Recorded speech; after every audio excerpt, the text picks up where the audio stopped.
Revelation 5165. From the 5th and 6th of July 1951. Power of God. Life. All life is the effect of my strength. My strength manifests itself in every work of creation.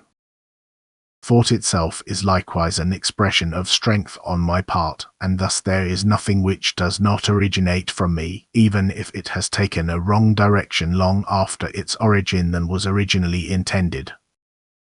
For a perpetual cycle of strength emanating from me takes place for the purpose of constant increase of the same and constant awakening to new life, and thus also constantly new creations.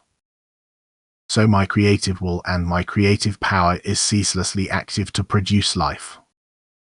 And a withholding of my strength would mean a complete solidification of the entire universe, which, however, is never possible because my strength cannot consume itself and cannot pass away, just as I myself do not pass away as the original source of the strength emanating from me.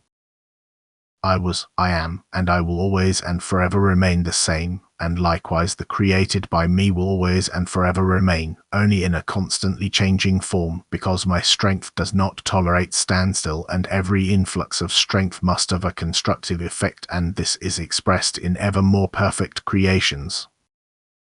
And my strength finds access everywhere, and nothing could exist if it were not touched by my strength. My love and my wisdom direct the strength as required, and my will determines the acceptance of it, and nothing can oppose my will. Yet my love and wisdom also created something of essence for itself in the desire to also give it the happiness and bliss of using strength, of creating, to give it a task and to make it supremely happy by being able to fulfill this task. And this being had to be an image of me, standing in equal perfection, endowed with divine abilities which I wanted to provide with unlimited strength so that it could be creatively and creatively active like me. Thus this entity was likewise the product of my strength and my will of love. It was called into life out of my strength and was able to develop completely freely because strength constantly flowed to it, and it also had the free will to utilize this strength. It became a recipient of strength but was also able to radiate strength, as this was its destiny. The first created being felt overwhelming bliss, and it could cause overwhelming bliss again by likewise giving life to beings for free independent existence. My strength flowed inexorably to the first being and through it also to the innumerable entities which had emerged from its will using my strength. This was the beginning of that which is apart from me, although it cannot be thought of as eternally separate from me. For my strength and all that is from it eternally remains my share and eternally can no longer detach itself from me. But the being which drew my strength directly from me felt in full possession of my strength because it constantly created new beings without its strength being diminished.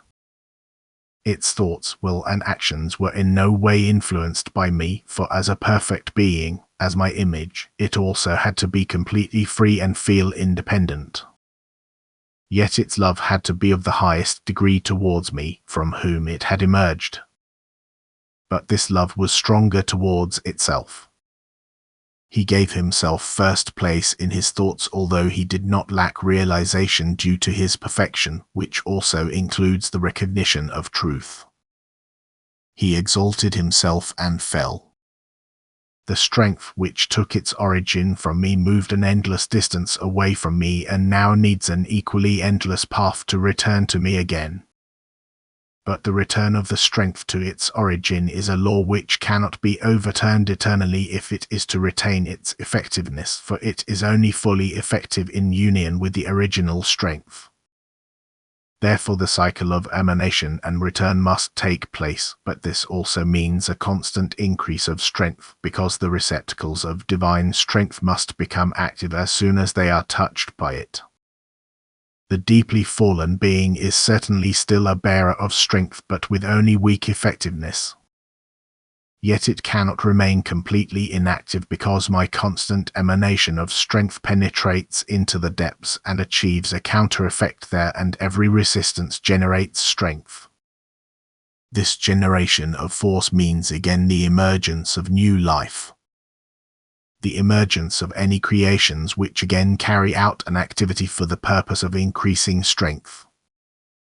Thus the highest bearer of light, the first being created in my image, unintentionally became the cause for the creation of countless works of creation through the fall into the abyss, in which my strength manifested itself and thus created immense life in the universe, because strength can never be inactive and flows towards the original source again and again. It always increases and can never decrease.